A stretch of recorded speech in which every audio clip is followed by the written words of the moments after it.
Vamos falar sobre seletividade alimentar, gente. O que é isso? Quando o adulto não come de tudo, ele está fazendo uma escolha, digamos assim, de forma racional, né? De forma consciente. Mas e quando acontece isso com as crianças, né? É mais delicado, porque elas estão em fase de crescimento, de desenvolvimento, e uma boa alimentação é fundamental. Existe um nome para isso, que é a seletividade alimentar. Então, o que fazer para evitar esse tipo de problema? A nossa convidada de hoje é a nutricionista materno-infantil, a Maria Amélia Zanuto. Seja muito bem-vinda. Obrigada do convite. Vamos lá, então, explicar o que é a seletividade alimentar. De fato, é quando a criança ela recusa muitos alimentos ou alimentos específicos mesmo? Como que funciona isso? Bom, então assim, a seletividade alimentar, hoje a gente classifica ela como uma dificuldade alimentar. Essa classificação a gente consegue encontrar na internet, que é um guia feito pela Sociedade Brasileira de Pediatria sobre dificuldades alimentares. E é um guia super recente de 2022, que ajuda a gente, nos mapeia, nos orienta sobre as crianças com dificuldade alimentar, como a gente guiar as famílias e como fazer o tratamento também, né? Então, hoje a seletividade alimentar, ela é uma dificuldade alimentar. Para a gente conseguir identificar se a criança tem ou não dificuldade alimentar, a gente precisa usar alguns critérios de avaliação. Então, a seletividade é uma das dificuldades, mas existem outras. E aí, para a gente avaliar essa criança, a gente vai utilizar critérios de comportamento, tanto da criança com a comida, quanto da criança no ambiente, da família com a criança e a criança durante a alimentação. Nós iremos também observar como é a recusa, se é uma recusa alimentar específica, pontual, ou se ela dura por mais de meses. Se essa recusa traz também comportamentos desafiadores, se traz dificuldades para a família de sair fora, de almoçar, né, fora, de almoçar coisas diferentes. E também a gente vai observar como que é todo esse contexto dentro da alimentação para a gente classificar se essa criança tem uma dificuldade alimentar ou não. Uma criança seletiva, ela tem uma característica muito específica. Então, existem graus de seletividade e para a gente classificar aquela criança com a seletividade alimentar, que é aquele comportamento clássico que a gente acaba ouvindo, né? É uma criança com uma ingesta altamente seletiva. Então, o comportamento dessa criança com a alimentação, ele é bem desafiador. Então, ela não consegue ter uma interação legal com a comida, ela não consegue ver a comida às vezes, encostar na comida, e por conta disso ela não tem autonomia durante o processo de alimentação.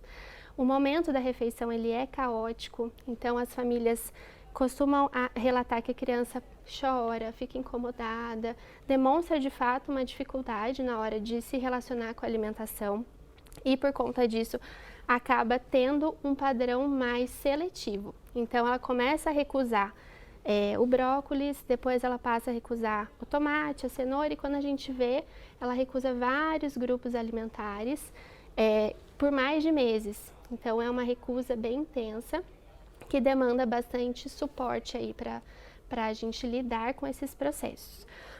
E é importante dizer também que a seletividade alimentar, assim como comer, né? Ele é comportamento. Então, na seletividade alimentar tem muito comportamento que a gente consegue ajustar para ele ser mais ajustado, para ser confortável ali para a criança. Mas também tem alterações, então tem alteração sensorial, então tem o transtorno do processamento sensorial, que é muito comum em crianças com TDAH, com TEA também, que é uma inabilidade neurofisiológica do organismo da criança ter aquelas sensações, né, da parte sensorial. Então, textura é muito desconfortável para ela, enxergar cores, então ela começa a selecionar os alimentos pelas cores, pelas texturas, por conta dessa alteração sensorial que ela precisa fazer esses ajustes. Maria Amélia, então vamos por partes. Antes da gente falar, né, sobre a seletividade, eu acho que daí é um grupo bem específico das crianças, por exemplo, autistas. Para a mãe, para os pais que estão aqui assistindo a gente, para os avós também, né, que acabam ajudando as mães em casa. Muitas mães deixam os filhos para poderem trabalhar tranquilas e tal. É realmente desafiador, né? Você prepara um prato e vê ali que o seu filho faz cara feio, às vezes vira o rostinho, principalmente quando se é mais novo, né? Nessa fase é que começa a seletividade alimentar, ou seja, na introdução alimentar? Como que os pais podem fazer para que isso não evolua de fato para isso? O ambiente ele é super importante. Então, na introdução alimentar, se forem feitos manejos inadequados, a gente pode sim intensificar um comportamento que é de fase e fazer com que ele se torne uma dificuldade alimentar e inclusive uma seletividade alimentar. Então, a seletividade mesmo, que a gente costuma falar, que a criança fica mais seletiva, fica selecionando mais os alimentos, ela começa com mais intensidade a partir dos 2 anos e pode acontecer e vai até os 6. Mas essa fase tem outro nome, que é a neofobia alimentar, que se confunde bastante com a seletividade, mas que pode ser intensificada pelo ambiente e isso se tornar uma seletividade alimentar ou outra dificuldade. Ótimo. Então, daqui a pouquinho a gente fala mais sobre a seletividade alimentar e como a gente pode ajudar as crianças e também os responsáveis, né? Porque realmente é agoniante, gente. Eu já passei por isso com a minha filha, de falar, meu Deus do céu, ela está comendo muito pouco, ou ela está recusando comer esse alimento. A gente tem que ter bastante paciência. Segurei que depois a gente fala então sobre isso. Bom, hoje a gente está conversando sobre seletividade alimentar. Crianças que têm, por exemplo, dificuldade de aceitar novos alimentos, comem sempre as mesmas coisas. Tem uma enquete que você pode responder e participar junto com a gente, que tem a seguinte pergunta. Você é uma pessoa que come de tudo? Hashtag sim. Hashtag não, pelo WhatsApp, pode salvar nosso WhatsApp aí nos seus contatos para você sempre participar com a gente. 99716-7989, a nossa entrevistada de hoje é a nutricionista materno-infantil Maria Amélia Zanuto. Vamos então falar um pouquinho sobre a questão da criança. Por exemplo, são dias e dias com os adultos, não é verdade? Tem dias que você gosta de comer um pouco mais, de comer um pouco menos. Com a criança tem o mesmo comportamento que a gente? Sim, tem. Isso é super importante da gente considerar também, né? O nosso paladar, ele é flutuante, assim como o nosso enquanto adultos, da criança também. Então, existirão dias de muita fome, dias de pouca fome, dias que ela vai comer tudo, em todas as refeições, e dias que ela vai comer pouquinho. Mas isso é importante da gente considerar e levar em consideração na hora de montar o prato, falar sobre isso com a criança, sobre fome, saciedade, sobre como ela está sentindo, como é que está o corpinho. Todas essas questões, né, de saciedade e fome são importantes da gente abordar com a criança também e considerar que a criança não precisa comer tudo todos os dias, mas ela precisa comer bem, com qualidade e ter uma relação boa com a comida também. Isso é mais importante do que ela comer um pratão de comida todos os dias. A Maria Amélia falou e diferenciou pra gente a seletividade alimentar da neofobia alimentar. Só pra gente entender melhor o que é um e o que é o outro. Sim. A neofobia alimentar e a seletividade alimentar, elas têm características muito parecidas, só que a neofobia, ela é um comportamento da fase que é esperado, então ele é fisiológico. Isso. Então acontece com toda criança, se é esperado, por exemplo, em quais fases a criança tem a neofobia? Ela começa com mais intensidade a partir dos 2 anos. Algumas crianças podem ter um pouquinho ali por volta de 18 meses, mas é mais comum a partir dos 2 anos porque é uma fase onde ela tem mais autonomia, ela está se locomovendo mais, conversando, se comunicando melhor. Então é uma fase que começa com mais intensidade aos 2 anos e tende a acabar ali a partir até 6 anos mais ou menos. Como ela é um comportamento fisiológico, ela vai ter nuances também. Então, vai ter momentos onde a criança vai ter uma recusa pontual daquele alimento e depois aquela recusa ela não vai se estender, aquilo não vai comprometer a relação dela com a alimentação. Já a seletividade alimentar, ela é uma dificuldade alimentar mesmo. Então, é um comportamento mais desafiador, que se mantém, uma recusa que se mantém por mais de um mês, a qualidade da alimentação fica comprometida e a relação da criança com a comida também fica comprometida. Um comportamento de fase, que é a neofobia, se a gente manejar de uma maneira adequada, ele não vai passar daquele comportamento mais específico, que também é desafiador, mas que tende a passar ali depois de 1, 2 semanas, aquilo não se estende. Mas se o ambiente reforçar aquele comportamento ou começar a trazer muitos recursos que reforcem aquele comportamento mais desafiador, ele pode depois, no futuro, se tornar uma dificuldade alimentar, uma seletividade ou um outro tipo de dificuldade também. Quando você fala sobre o ambiente em que essa criança está, você quer dizer o quê, por exemplo? Que pode reforçar esse comportamento, né, da seletividade. Exato. Então, assim, o ambiente que ela está inserida. Então, a escola, a família, o ambiente social é muito importante para que ela tenha uma relação legal com a alimentação. É lógico que não é só isso que a gente considera e não é só isso que pode fazer com que ela tenha uma dificuldade, existem outros fatores que a gente também precisa avaliar, mas quando a gente tem uma criança que come junto com a família ou que tem uma variedade legal da alimentação, a família come junto, tem uma relação bacana com a comida, fala bem da comida, permite que a criança tenha autonomia no processo de comer, nas escolhas, que ela se sinta pertencente ali no ambiente, é mais fácil da gente manejar esses ajustes do que num ambiente que não promove esses pontos aí para ela durante a alimentação. Então, o ambiente ele é super importante. Contato com a natureza, a parte lúdica, o brincar livre, tudo isso contribui para uma alimentação boa, para uma relação boa com a alimentação também. Gente, a alimentação vai muito além de colocar a comidinha ali no prato e pedir para a criança raspar o prato, né? Exatamente. Porque era assim que a gente recebia dos nossos pais. Não, tem que comer tudo e tudo mais. Então, tem todo um ambiente que pode influenciar. Vou te deixar uma pergunta para o próximo bloco. Tá. Até que ponto pais, mães, avós, né, babás, devem insistir com a criança nos alimentos ali no prato? Né? Até que ponto é saudável e até que ponto a gente precisa prestar atenção para não criar uma situação mais delicada ainda, tá bom? Tá bom. Pode mandar sua dúvida, sua pergunta. Seu filho está comendo bem? Come bem? É tranquilo? Ou realmente ele tem dificuldade com certos alimentos? Bom, hoje a gente está falando sobre alimentação, mas diferente aí da nossa matéria. Nossa entrevistada de hoje é a nutricionista materno-infantil, Maria Amélia, que está conversando com a gente sobre seletividade alimentar nas crianças. Tem pergunta que você pode responder, que é a pergunta da nossa enquete, e a gente já vai ver o resultado parcial dela. Com hashtag sim, hashtag não, você pode responder pelo WhatsApp 99716 7989. A pergunta é a seguinte: você é uma pessoa que come de tudo?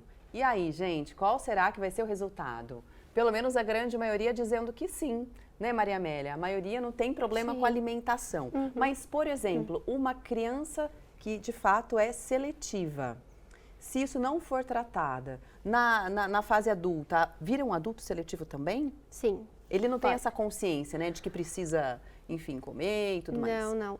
Quando a gente trata de uma seletividade alimentar, como qualquer outra dificuldade alimentar, a gente tem que pensar que além do contexto comportamental, nós temos outros contextos envolvidos que muitas vezes precisam de suporte profissional mesmo, multiprofissional, para a gente conseguir que aquela criança tenha prazer em se alimentar. Quando uma criança deixa de comer, ela não deixa de comer para chamar atenção, ou porque ela não gosta, porque está fazendo frescura, como geralmente o pessoal fala, né? É uma maneira de demonstrar que ela está com uma dificuldade e essa dificuldade ela precisa ser ouvida e solucionada. Às vezes a solução é mais rápida, às vezes ela demanda mais tempo, mas existe solução aí para esses casos. Quando a gente não trata a seletividade alimentar de uma forma adequada, ela cresce um adulto que tem um paladar mais seletivo, porque as questões sensoriais, as questões comportamentais, mesmo de traumas que envolvem a alimentação, não foram solucionadas. Os adultos seletivos, eles também também têm a chance de se tratar, a chance de melhorar a alimentação com o suporte profissional para poder melhorar não só a qualidade da alimentação, né, a variedade, mas a relação dele com a alimentação também, que é super importante. Sim. Olha, antes da gente começar entrando com as perguntas, obrigada pela sua participação.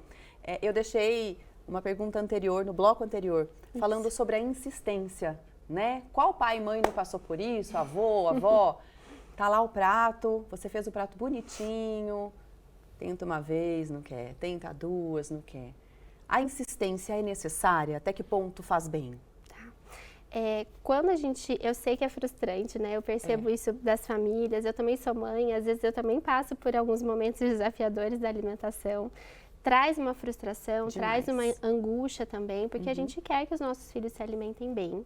Mas a gente sempre tem que levar para o lado respeitoso e acolhedor durante a alimentação também. Então, a gente come junto, a gente permite que a criança tenha autonomia e não precisa ficar insistindo, colocando na boca, falando para comer. Existem outras estratégias que a gente diz isso, né, de ajudar a criança a comer e de incentivar que ela coma, mas sem ser de uma maneira impositiva e sim de uma maneira respeitosa e acolhedora nesse processo, tanto para trazer tranquilidade para a criança, quanto para os cuidadores que estão ali naquele momento, para não ser um momento de muita ansiedade, de muita angústia, muito caótico ali. Ai, gente, é um momento de muita paciência mesmo. Exato. E de amor, né, com as nossas crianças. Vamos então começar com algumas perguntas. Uma mãe, a Tânia Santos, escreveu o seguinte: a Cássia começou a ir para a escolinha em março desse ano, então passou a escolher os seus alimentos. Tem dias que não quer comer nem feijão. Aí ela tá angustiada, eu também me sentiria assim, né? O que fazer nessa situação, Maria Amélia? Olha, existem muitos pontos aí pra gente observar. Primeiro tem que saber quantos anos ela tem, qual é o horário que ela fica na escola. É muito comum que as crianças voltem da escola e fiquem mais cansadas, então elas sentem dificuldade para comer por conta de cansaço, de estarem com sono, de querer estar com os pais. Então fazer um momento de previsibilidade, de explicar, de brincar, de ter um momento de qualidade com a família e depois explicar para ela com uma música ou com uma foto, fazer um quadro de rotina. Isso pode ajudar ela a entender o que vai acontecer, o que vai acontecer em cada horário, não precisa ser o horário certinho, mas dar uma previsão do que ela vai fazer. Então a gente precisa saber quantos anos tem, né? Isso é importante. E qual é o momento que existe essa recusa. Porque se for uma recusa em casa, pontual, mas na escola ela mantém uma qualidade boa, provavelmente é um ajuste do ambiente que a gente precisa fazer para permitir que ela tenha uma boa alimentação e mantenha boa relação com a comida também, além de compartilhar isso com a família também. Daqui a pouquinho, a Maria Amélia, no próximo bloco, vai mostrar pra gente algumas dicas práticas para você que está aí em casa tentar ajudar o seu filho a ter uma harmonia, né, na alimentação, um momento mais gostoso, para incentivá-lo a comer outras coisas. São dicas bem legais daqui a pouquinho. Bora responder mais perguntas? Tamires Paiva, meu enteado recusa muitos alimentos. Olha só, legal, viu, Tamires? Obrigada. Ela até colocou algumas coisas, né, que ele recusa. Quando tentamos introduzir, ele recusa de cara. De força, ele coloca na boca, começa a simular vômito e aí ele cospe. Só come arroz, feijão, nuggets, às vezes carne moída, batata cozida, bolachas, refrigerantes. Aí ela colocou algumas coisas.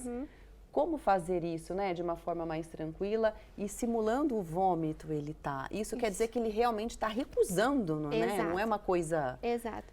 Quando a criança recusa o alimento e tem também essas situações mais sensoriais, então toda recusa, na verdade, pode ser uma recusa só comportamental, então, tá cansada ou tá num ambiente muito barulhento e aí acaba não comendo direito porque tá distraída. E também tem as recusas que, além do comportamento, tem a parte sensorial. Então, uma criança com uma alteração sensorial no processamento, então o organismo dela não consegue, é muita informação para o organismo dela de ver o alimento, de tocar, de pôr na boca, de sentir o cheiro, é muita coisa.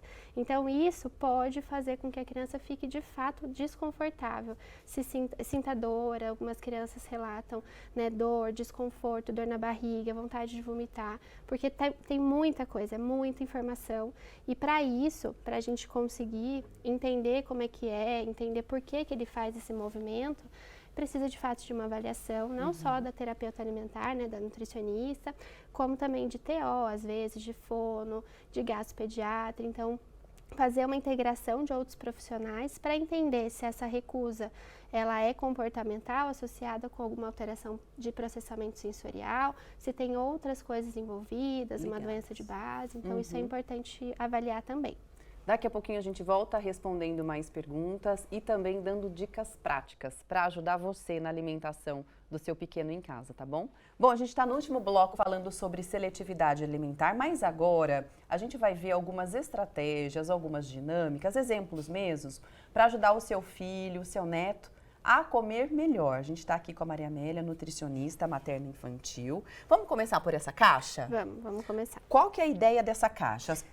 Os pais podem fazê-la em casa? Podem, essa caixa é super simples de fazer, vocês podem usar a caixa de sapato, podem comprar essa caixa de plástico aqui também, inclusive essa caixa foi uma amiga muito querida, que é a nutricionista também, que me emprestou, a Renata, e é ela mesma que fez, a gente fez, então dá para fazer em casa, é super simples. Legal, gente, tá Precisa ser uma caixa com tampa, e aí a gente faz essa entrada aqui para a gente colocar a mão, para a criança colocar a mão e ver o que tem dentro. Então, a gente costuma falar que é a caixa misteriosa. Caixa misteriosa. Exato. Legal que você decorou com várias frutinhas, vários desenhos, tudo ligado à alimentação, né, Maria Amélia? Exato. Para a gente sempre chamar a atenção ali para a alimentação, sem necessariamente falar sobre alimentação.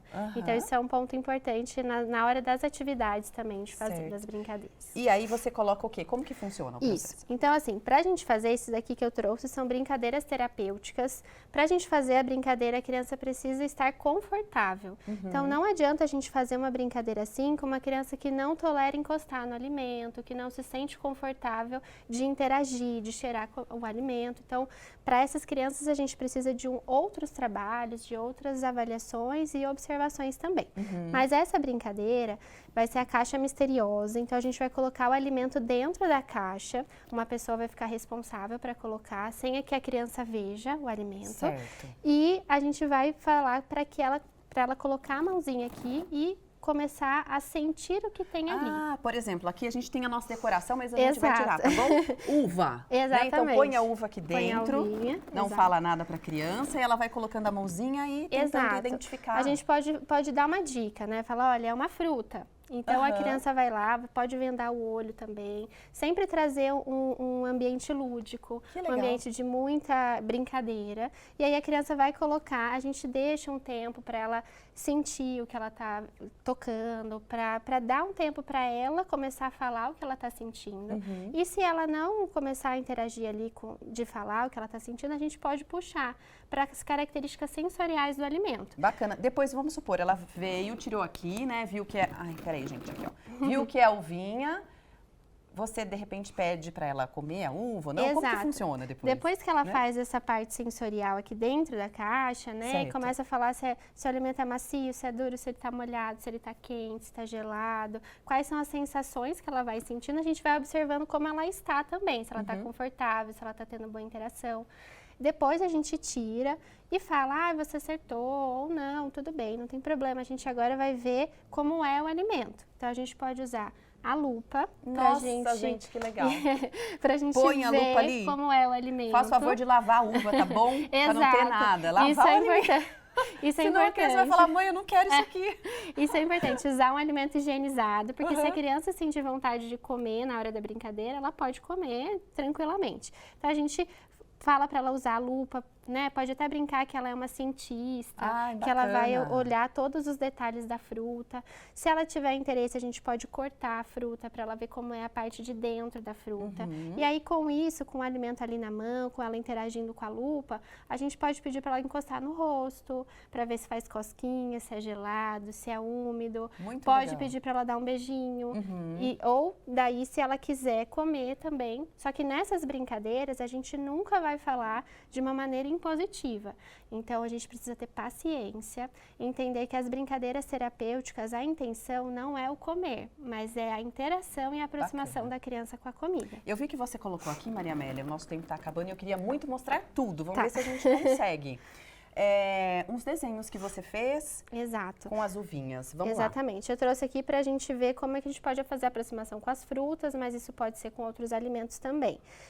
Com a uva ou com qualquer outro alimento, a gente pode fazer esses desenhos aqui para fazer jogos. Então, a gente pode fazer o jogo da velha, que é esse daqui, né? Então, a gente usa o joguinho da velha, uma pessoa fica com a uva preta, outra com a uva verde, e conforme vai tirando as pecinhas, a gente pode brincar de comer, ou pode brincar de mastigar e colocar num potinho o que mastigou. Aqui esse é o jogo da velha. Exato. Ah, legal. Então, e aí a vai gente- usando os alimentos para alimentos. colocar aqui. Exatamente. Ó, dá pra ver, gente? Dá pra ver um pouco. E aí você vai fazendo em casa. A ideia é a gente mostrar exatamente assim, que é Pra pro pai você- e a mãe fazer mesmo, entendeu? Exatamente. Com canetinha. E esse aqui é um Esse aqui é caminhozinho? um caminho que a gente pode colocar ou a fruta aqui para brincar de carrinho, brincar que ela tá indo, pode fazer semáforo, pode colocar a uva também num carrinho para brincar de pista e fazer competição, então dá para fazer isso também.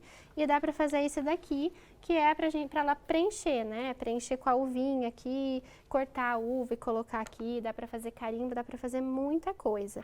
Essas atividades a gente também faz na terapia alimentar, que é um modelo muito importante de tratamento para as crianças que apresentam qualquer tipo de dificuldade alimentar ou que a família deseja que ela siga com uma relação legal com a alimentação, uma boa Ótimo. relação. Maria Então, Amélia, tá chegando perguntas. Será que dá tempo da gente responder algumas aqui? Que eu sei que tem pergunta relacionada até crianças que são autistas e a gente sabe que tem a seletividade alimentar presente muitas Sim, vezes, sim, né? sim. Vamos colocar na tela, dá tempo? Ou pode colocar aqui ou na tela cheia pra gente? Perguntas e participações. Vamos lá? Da Isabel. Meu bebê tem alergia alimentar ao ovo e leite, dou frutas além da carne de vaca, mas sinto falta de algo. Isso pode prejudicá-lo no ganho de peso? olha, depende da idade do bebê, mas é interessante que ele tenha contato com as folhas, com os folhosos, com as leguminosas, com os legumes, com as frutas, com a alimentação de uma maneira geral. Então, os bebês, assim como as crianças, eles precisam de contato mesmo com a alimentação de verdade. Então, com os legumes, com as verduras, então sempre fazer a inserção desses alimentos de acordo com a idade, de acordo com o consumo da família, para que ele tenha uma variedade alimentar também ali no seu dia a dia. Legal. Sandra, a participação da Sandra está quase acabando, gente. Meu filho tem 5 anos, até 3 não comia de tudo, quer dizer, comia de tudo, depois passou a comer somente proteínas e massas em geral. O que pode ter acontecido? Como a gente pode ajudar a Sandra?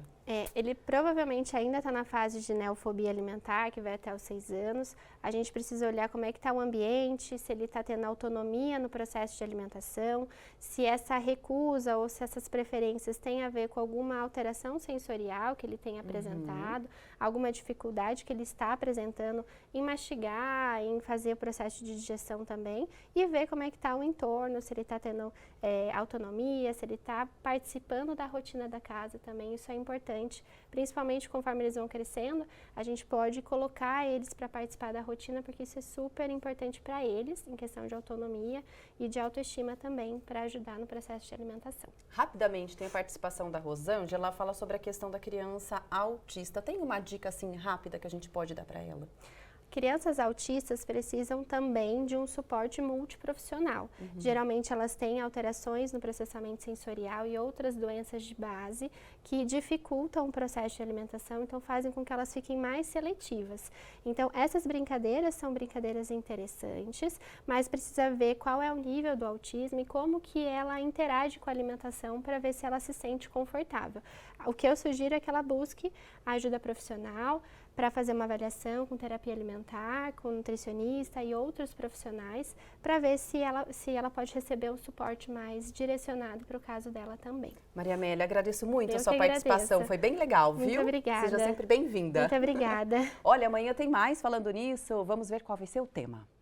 Olá, pessoal, eu sou a advogada doutora Patrícia Riso Tomé e quero fazer um convite. Na sexta-feira estarei no Falando Nisso para conversarmos um pouquinho sobre direito de família, conversarmos sobre guarda, alimentos, questões envolvendo divórcio e muito mais. Espero vocês. Um beijo no seu coração, muito obrigada pela sua participação, viu? Até amanhã.